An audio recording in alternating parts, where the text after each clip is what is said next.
Wow. Good afternoon, everybody. Let's try that again. Good afternoon, everybody. This is the family that I like to spend time with. This is actually my very favorite place to be, truly right here with my friends at Christians United for Israel. Pastor Hagee, Mrs. Hagee, all of you bring something unique to Washington, D.C. And let me tell you why. Washington, D.C. can be a cynical place. I know, difficult to guess. And when Christians United come to town, you don't fight the cynicism, you overpower the cynicism. You bring truth, you bring faith, you bring commitment, and you bring perseverance.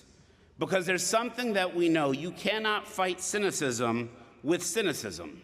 You cannot fight sarcasm with sarcasm. You must overpower them. You must make them look petty and small by comparison.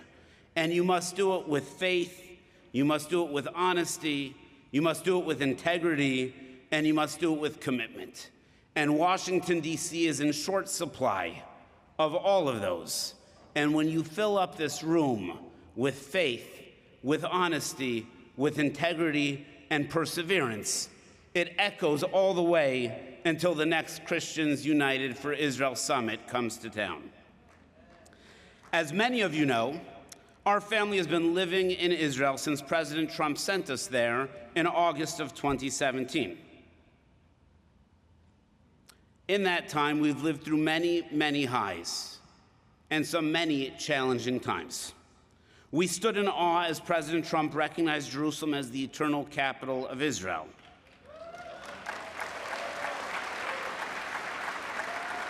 We watched with pride as he instructed Ambassador David Friedman to open the U.S. Embassy on May 14, 2018 at precisely 4:11 p.m. We saw him recognize Israeli sovereignty over the Golan Heights. We saw him walk away from the disastrous Iran deal. We saw him declare rightly that it is not illegal for Jews to live in Judea. He presented the most realistic plan in modern Middle East history for peace in the Middle East. And I often wonder, what would have happened if the Palestinian leadership had the courage and vision to have taken that deal? How many lives would have been saved? How many futures would have been altered for the better? How different would the region look today? And then President Trump, together with Jared Kushner and his extraordinary team, crafted and architected the Abraham Accords, 5 unique peace deals in 123 days. And then the Bible tells us a new king arose in Egypt who knew not Joseph. A new administration came to power, one that was not aware that Iran was the enemy, one that was not aware that Israel is our ally, one that was not aware of the difference in between right and wrong, good and evil, one that was confused whether the Abraham Accords were or were not the future of the Middle East. Iran was enriched. Their circle axis of power was empowered. America looked weak on the world stage. We watched the disastrous withdrawal from Afghanistan. We saw the senseless death of our service people. And then we endured the unthinkable horrors of October 7th. For 16 months, Israel was locked in a war that felt like it would never end, draining their morale and our morale, the strength and the spirit of their people, the strength and the spirit of our people. And frankly, Israel looked vulnerable. And then something changed. Prime Minister Netanyahu came to the U.S. to address Congress, and for that I will always be grateful to the Speaker, Mike Johnson, for initiating that incredible historic move. Yet, when the president-elect was in town, when the prime minister came to town, he met within the Republican nominee for president, President Trump. I wasn't in that room. I don't know what happened, but I know what happened afterwards. Israel struck Hezbollah with precision, with courage, with prayers, with missiles. And as the guy in the Verizon commercial says, "Can you hear me now?" The brutal Assad regime in Syria collapsed, and Israel went on the offensive. Jewish pride had returned. Jewish dignity was back. And never again, once again, meant never again. And at the same time, when President Trump came back into power, he selected Ambassador Witkoff to work on bringing each and every hostage home. He was successful with orchestrating the initial hostage release. I was privileged to be in the room when Ambassador Witkoff introduced the hostages that President Trump was personally responsible for saving to the president. There was not a dry eye in the room. And yet, he is not done. We are not done. Ambassador Witkoff and President Trump have made it clear that they will not rest until every hostage is returned to their families, to their homes.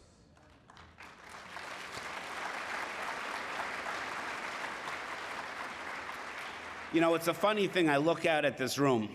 The first time I was privileged to come and sit roughly over there for Christians United for Israel and to be introduced to this incredible family, I heard about somebody speaking about the challenge that Iran poses to the West, to Israel, to the United States of America. And during that speech, I decided to dedicate a meaningful part of my life to standing up against the tyranny that which is Iran, the hypocrisy of some of our so-called leaders who felt that you can negotiate with them. And every day since that Christians United for Israel summit, Iran got closer to a weapon that would threaten to wipe the Jewish people off of this planet, until 11 days ago. It's the first time in my adult life that Iran is further from being able to accomplish their Nazi-like ambition than they ever have been before, and that is thanks to President Donald J. Trump.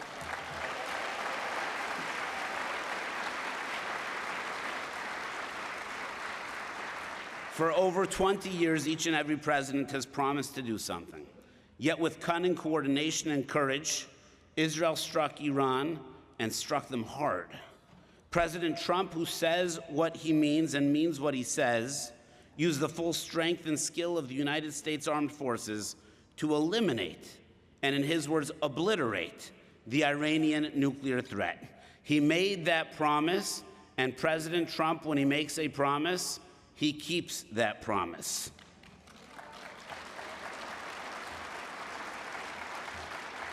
And then President Trump did something else.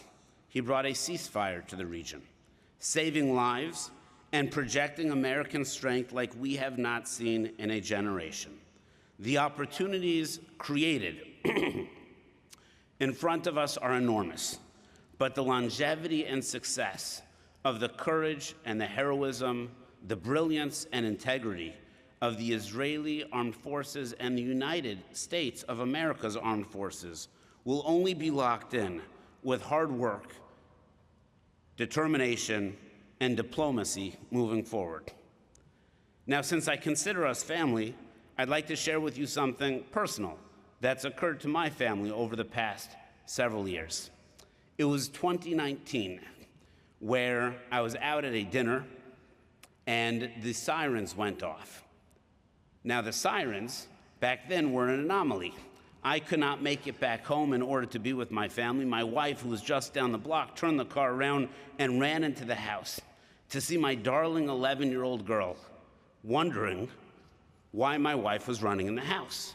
After all, when the siren goes off in Israel, it can only mean that you're supposed to stand at attention, honoring those who have fallen on Memorial Day. Because up till 2019, in the little haven of Ra'anana that we live in, there were no sirens. Sirens only occurred in order to call the people of Israel to attention.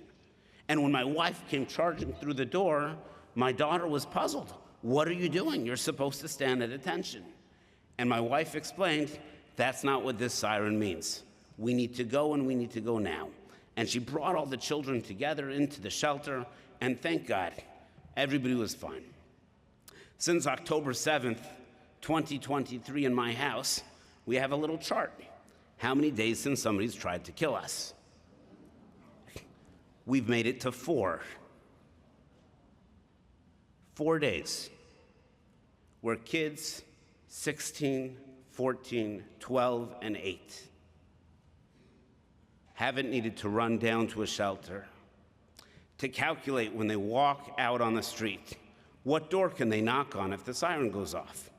On Friday night, the Sabbath, when they want to walk to synagogue, which public shelter can they get to in time? This past Tuesday, there was a ballistic missile from Iran that made it through the air defense and blew up a building in Bnei Brak. Now that morning, as we spent the night in the shelter, as we did for the vast majority of the 12 days of the war, we checked the WhatsApps, because that's how you find out what's on the news. We got a very apologetic note from my youngest child's teacher. She will be late for the Zoom that morning. Her building was blown up last night. She needs to find a replacement laptop. Can you imagine the resilience of the people of Israel, where your building is blown up and the concern of the teacher is to find a laptop to be able to teach their students?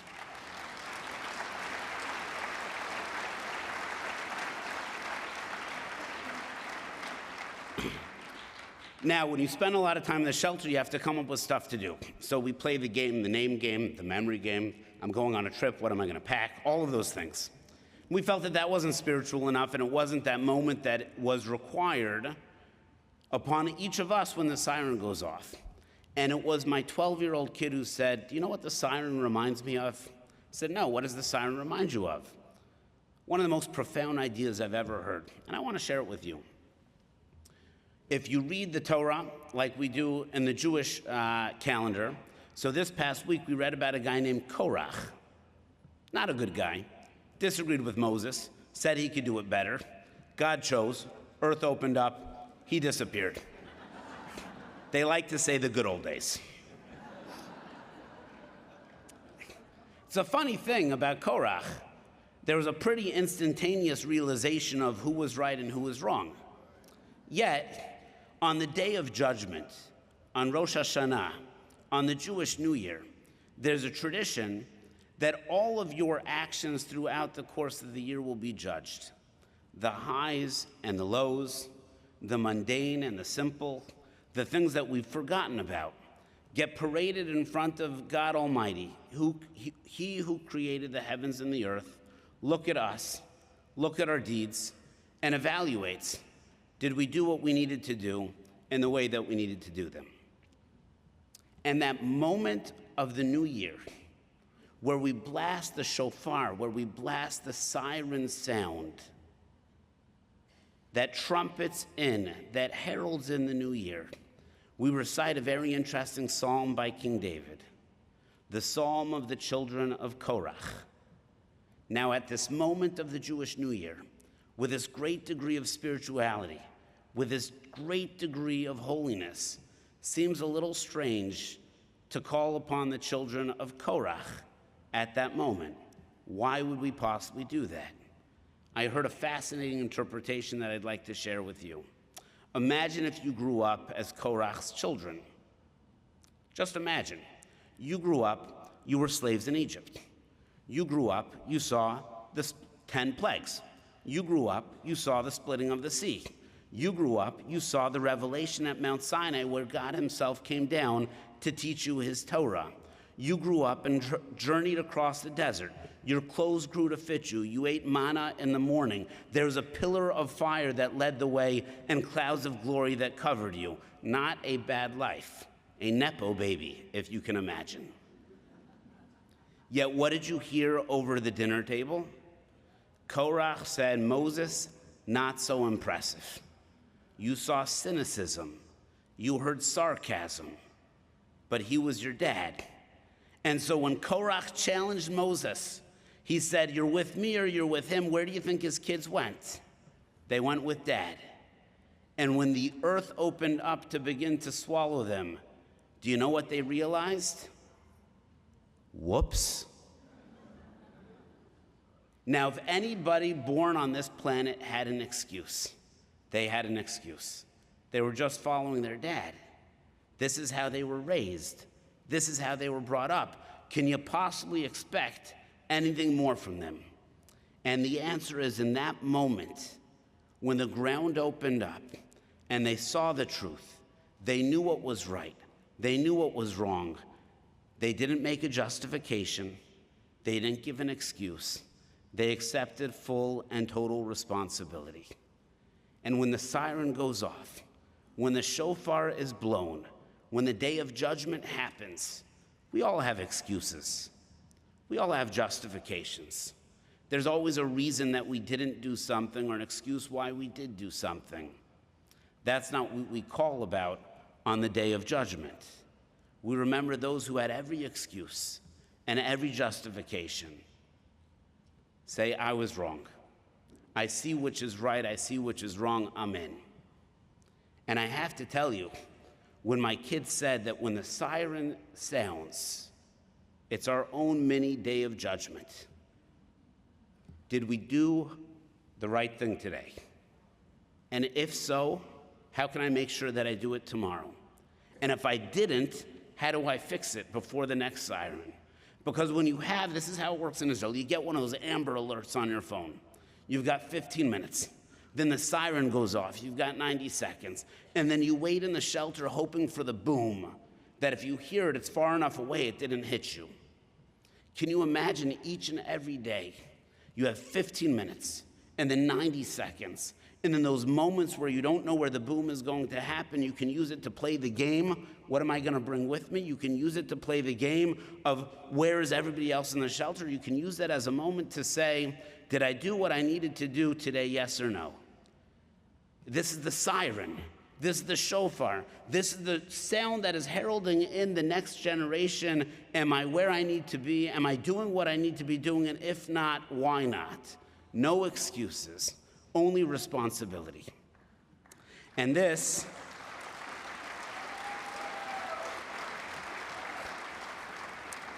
is the message that I want to share with you. I said the following idea last year. It's just as true this year. The Prime Minister did not get the name for the war from me, but he should have. Rise like a lion. We finished last year where I quoted the most wise person in my life, my grandmother, who every morning when I would speak to her, she says, are you going to be a mensch today, which in Yiddish means a person, which are you going to be the most that you can be? And there's a book in Jewish law that teaches you how you're supposed to live a life like a person. And what is the introductory line of that book?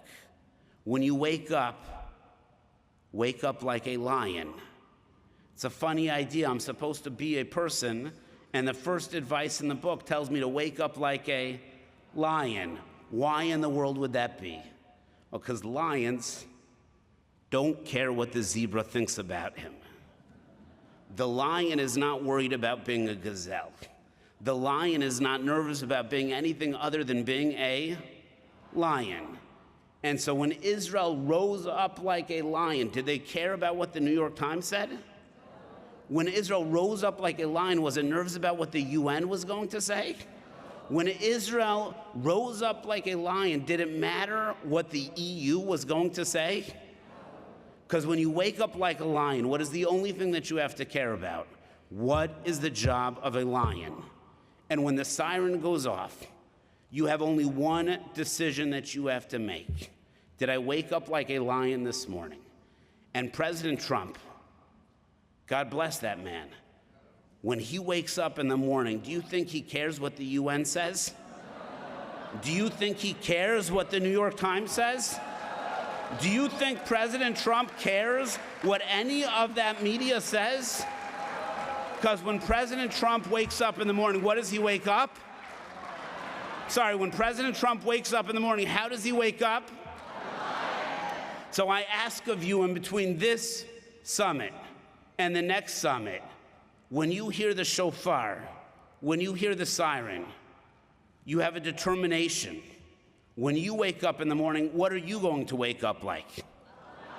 Sorry, when you wake up in the morning, what are you going to wake up like? On the college campuses next to you, when it's dangerous for a Jewish person to walk on the campus, are you going to let them walk alone? No. Are you going to let them walk alone? No. When anti-Semites run, are you going to run and let them run, or are you going to vote against them? When the alarm goes off in the morning, that is your siren. It's supposed to remind you how you're supposed to wake up. When you wake up like the people of Israel. You cannot be tired. You have to wake up like a... God bless you. God bless America.